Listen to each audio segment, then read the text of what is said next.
Welcome to Way Way Back 19XDX.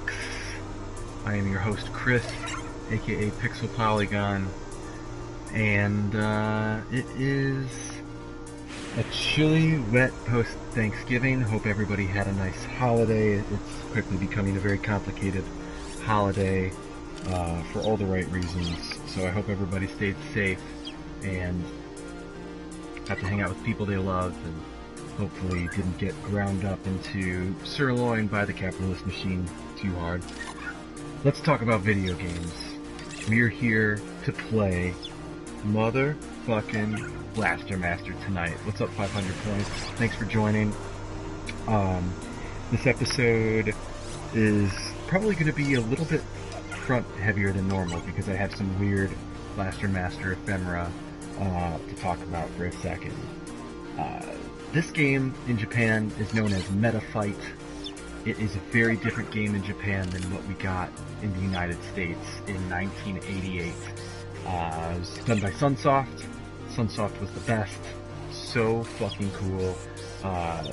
This game has amazing graphics. It has an amazing sense of scale for the time because you shift between two different game modes, one in which you are in the tank and you're tiny and you're side-scrolling, and another in which it's sort of a semi-top-down Zelda-like perspective. In Japan, you're just this badass anime dude fighting on some planet. In North America, it is this like bizarre Hollow Earth conspiracy in which you, as a young boy, chase your escaped pet frog into a hole in the ground, and the frog lands on plutonium and mutates into a giant fucked up boss and runs off into this hollow earth. And you find a tank and a suit and you get inside and you chase after your frog to rescue him and kill every mutant thing you come in contact with the ultimate hopes of murdering the plutonium boss. Makes no sense at all. It is so awesome, and I was one of those kids who wanted a pet desperately. I don't think my parents trusted that I was going to step up to the responsibility of taking care of a pet. I did eventually get a dog who was very sweet and very loved by our family, but I always wanted a lizard or a snake or a frog, so the fact that the kid in this game has a runaway amphibian, I felt for him so much. I was like, you gotta get your frog, Mom won't even let me have one. But, you know, amphibians and reptiles are hard work. So, as always, we're playing a legit ass game. This is the Real Cart. Now, I was so hyped on this game as a kid. I was just so out of control hyped, thanks to Nintendo Power. I was on vacation with my parents.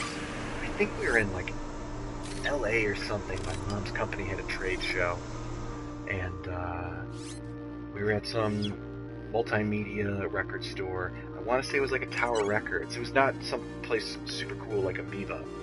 And they had this game, and we're on vacation. I'm like, Dad, will you please buy this game for me? He's like, why would I buy a Nintendo game for you on vacation? It doesn't make any sense. Your Nintendo's at home. I'm like, dude, it's Blaster Master. I'll play it when I get home, and I will hold it like this every night while we're here on vacation. It's like, fine, shut up. So, yeah.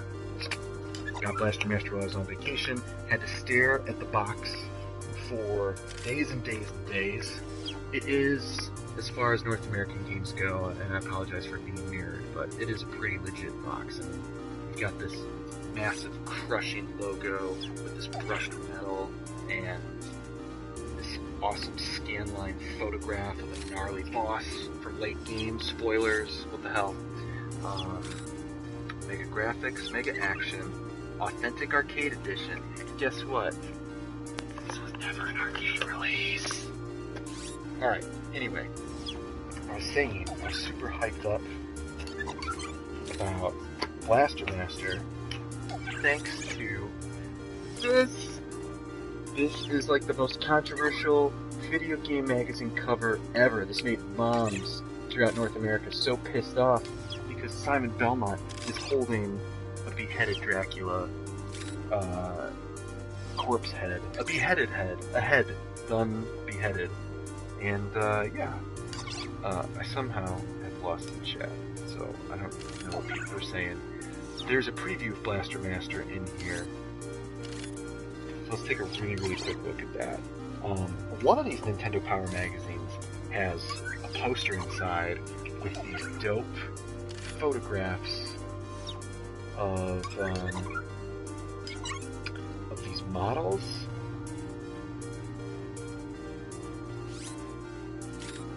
And yeah, I don't know which one it is. Hopefully it's one of these guys. So let's see. I'm looking for Blaster Master, page 74.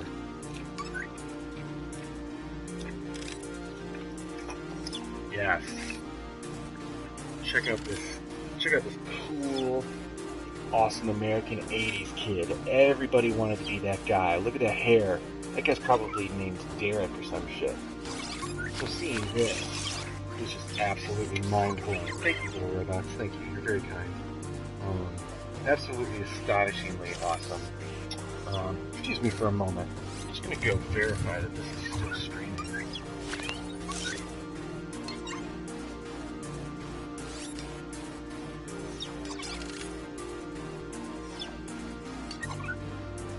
Good. Okay.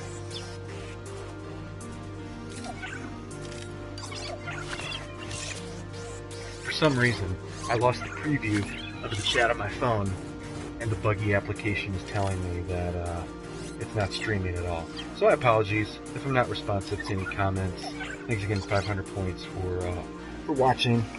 So, it talks about the story of a boy named Jason. Oh, top-notch 80s lead hero name.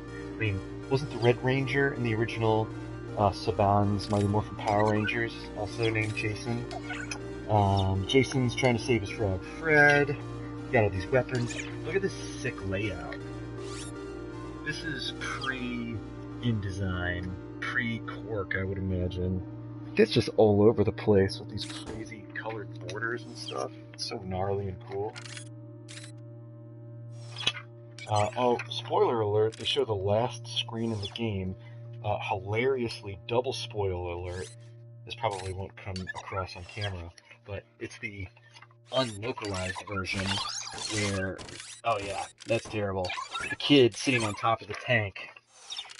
It's not Jason with his pet frog added in, it's the crazy anime hair boy. So yeah, that's what I saw. Got super obsessed with Blaster Master. Sure enough, the next episode of Nintendo Power had an even bigger feature than that preview. I'm looking for page 24. Here it is. So, expanded artwork from that original preview. And this tank, there's something about this tank design that is so cool. It's simultaneously really tough looking, but also kind of cute. And if you Google search Blaster Master and go to images, you'll find tons of crazy fan art of people drawing this tank, making three-dimensional models of perler beads. I'll admit that I, even in art school, used a laser cutter and a rudimentary 3D model to make kind of a knockoff design of this tank. Really cool illustration of this cockpit. Super badass. So this is actually a straight up walkthrough of, I don't know if it's every single area, but it shows a lot of stuff. Here's some more cool key art of Jason, the Blaster Master boy, battling this nasty ass cauliflower brain boss. Let's see what else we got here. Got some hot takes. Power alone won't defeat the warlords. Strategy. Try different weapons and angles of attack. Keep moving and dodging. You know what I used to defeat the warlords? The pause trick. Because if you spam grenades on some of the bosses and pause, they keep taking damage. Super cheap, but as a very wise 8-bit video game expert named Logan Mills once said, cheesing an 8-bit game is fine, because the 8-bit game is cheesing you. That might not be verbatim. Oh, spoiler alert. They just straight up show what the final boss of the game looks like. There's a Draconian boss right there. What a bunch of crap. I can't believe you did that to me. Alright. As I was saying, I always wanted to put these posters on my wall as a kid, but I also was worried about damaging the magazine because I was a freak, as you can see. Hashtag only child. But I was always just heartbroken that I couldn't have a toy of this tank, Sophia the Third, which is such a weird name for a piece of machinery, but I'll allow it because it's dope. So sweet. Alright, the final thing I want to show. No, it is not the excellent Worlds of Power children's novelization of Blaster Master, although I did own that at one point. I traded that along with a bunch of Super Mario Brothers and Legend of Zelda Choose Your Own Adventure books to somebody, a different Detroit Arcade Club member, at our summer swap. Not last summer, but the one before. This is The Adventures of GamePro, and for anyone who remembers the magazine, you might remember that GamePro was a guy, a character, in a comic strip that they included in the magazine. And the whole story of GamePro was more or less Captain N. He was a regular guy that got sucked into a video game world, and in sort of a quantum leap fashion is jumping from game to game. And he's actually being chased by and chasing after these weird interdimensional beings that don't belong in this game realm. Artwork. When you're a kid, you look at this kind of artwork, you think it looks amazing. So yeah, GamePro buys a game called GamePro. He defeats the game. Also a little bit of Last Starfighter at play here. It's like the game chooses him. So I'm flipping through because it starts off with him in this fictitious game. And then the next game that he jumps into, I don't know how well you can see there, is Blaster Master. There he is in the tank. You can see the logo. And he's freaking out in the cockpit. Like, what the hell is happening? Oh my god, I'm in Blaster Master. Those creatures, this vehicle, I must be inside the game. Blaster Master. It's awesome. Although they really fucked up the design of the tank, but whatever. When you're a kid, you notice those things and they piss you off, but at the same time you're super excited that something you care about is being recognized. Here he is, fighting the giant frog on foot. Thank you, Little Courteous Robots, for fixing our banner.